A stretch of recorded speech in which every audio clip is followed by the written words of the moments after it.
the opening ceremony of the Winter Olympics in Sochi, Russia, in 2014. Chang LeeThe New York Times Moscow, Russia, which has long burnished athletic prowess as a symbol of its great power status, faced its largest international sporting crisis since the Soviet era on Tuesday when the International Olympic Committee banned the country from competing in the 2018 Winter Games. In a country that is a winter sports powerhouse, one covered by snow much of the year, the ban pitted the desire of ordinary Russians to cheer on their champion skaters, biathletes and hockey players against calls to boycott the games to show that an Olympics without Russia is no Olympics at all. Beyond sports, the decision carried the whiff of history, when Olympic playing fields were an extension of Cold War battlefields. Back then, to be sure, the sources of conflict were rooted in political ideology, not in performance-enhancing drugs.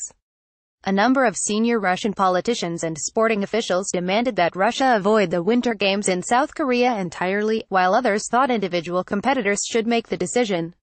The ban left open the door for athletes to compete as individuals, under the Olympic flag.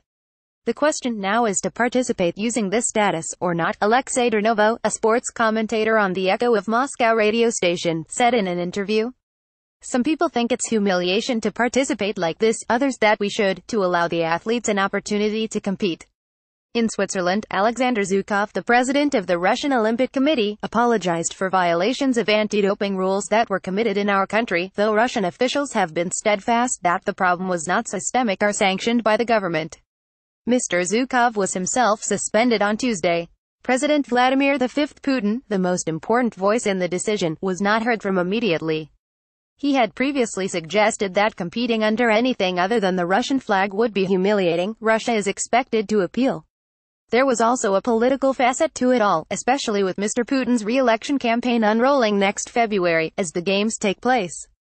Some political analysts predicted that it would have no effect on Mr. Putin's popularity. If anything, it might increase his standing, as the president built his current popularity on the idea that he brought Russia off its knees, ending the perceived humiliations the West heaped on the ashes of the Soviet Union. Other political analysts wondered whether the mounting scandals involving Russia might not begin to reverberate. There is the threat of new sanctions from the United States over electioning, for example, as well as the investigation into the Trump campaign's contacts with Moscow and a court case in the Netherlands over the shooting down of a Malaysia Airlines jetliner over Ukraine in 2014. There are too many fishy stories in the Kremlin's relations with Europe and the U.S., said Alexander Morozov, a political analyst and frequent Kremlin critic, suggesting that the public would begin to trust the Kremlin less and Russia's international reputation would further erode. Moreover, the Kremlin does not want to investigate any of these scandals and publish its results, neither to its own society nor to the international community. State outlets like RT, the international television voice of the Russian government, went into overdrive attacking the international inquiry as an attempt to demean Russia, while ignoring questions about whether something was rotten in Russian sports. One of the main state broadcasters announced immediately that it would not show the games. Hence most commentators thought public ire would likely focus on the international community, blamed again for singling out Russia unfairly, and perhaps the senior Russian sporting officials sanctioned by the IOC, but not on Mr. Putin himself. Alexander Zhukov, who leads the Federation of Russian Bobsledders and who was banned for life by the IOC, said that it would be up to the individual athletes to decide whether to participate, as did Alexei Kravtsov, the head of the skating union, according to the Interfax news agency. Irina Avakumova, a ski jumper, said she was inclined not to go but would consult her coaches. "I don't know how other athletes will react, but I was not training for many years to go and not participate for my own country," she was quoted as saying by the TASS news agency. Alexander Tikhonov, a former champion Soviet biathlete and previous head of the Russian Association, encouraged athletes to go. "We have to prove to everyone that we're the best," he was quoted as saying by Championa.com, a sports website. "Competing without the anthem and the flag is not a treachery. We have to go and to give help to everyone, to the Americans, to the whole world." On social media, some critics of participating in the games said athletes who went should lose their citizenship. Critics of the Olympic ban started an Or Rush No Games account on Instagram. Arguments erupted on Twitter over whether the Russians should go as neutrals. One man suggested that the Olympians could be heroes without winning a single medal by not going, while another responded that going could strike a blow against excessive nationalism. Television cameras focused on the glum faces of the Russian Olympic hopefuls, saying the announcement made their perspective clear. There was great sympathy for the clean athletes who might now be barred from competing by a Russian boycott. This is a very sad story. Russia has a lot of athletes who are suspected of nothing in this story, said Mr. Durnovo, the sports commentator. These are people with a good reputation. They were never suspected of anything. Why should they not go to the Olympics? Our Russian officials and sports figures tend to call the issue an extension of the current tensions between the West and Russia over issues like the American election rather than a question of sports violations. We understand why this happened. This is an echo of political differences, said Dmitry Svishev, a member of Parliament's Sports Committee and the president of the Russian Curling Federation. Asked in October about possible action by the Olympic Committee, Mr. Putin suggested it was an American plot and hinted at a boycott if there was either an outright ban on Russia or an order to compete under a neutral flag. Either way, it is humiliating for our country, he said. Investigators did not find any direct link to Mr. Putin in the doping scandal, said Samuel Schmid, the former president of Switzerland who led the investigation.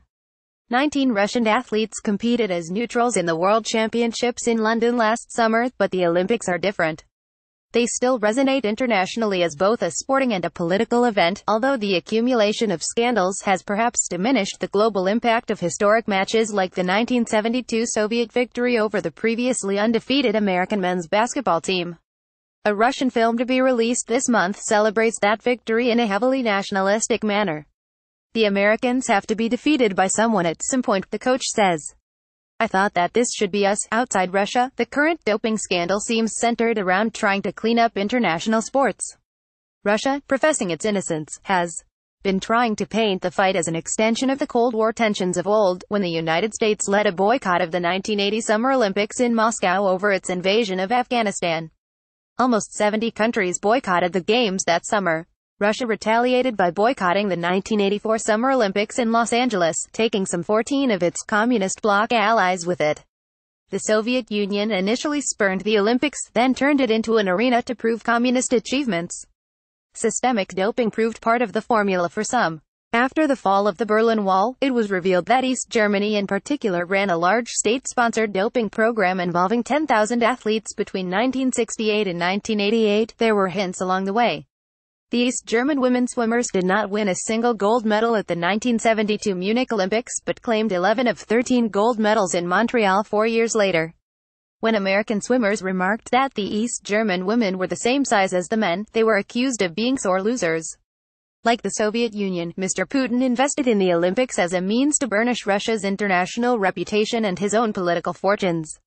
His public approval rating had been in steady decline before the 2014 Winter Olympics at Sochi, Russia. Russian athletes excelled in those games, winning 33 medals, 13 of them gold.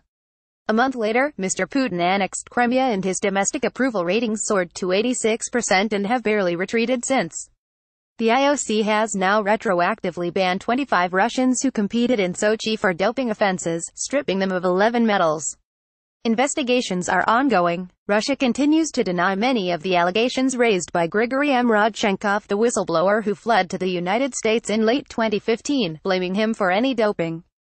Vitaly Mutko, the former sports minister whom the Olympic Committee banned for life on Tuesday, also blames Mr. Rodchenkov.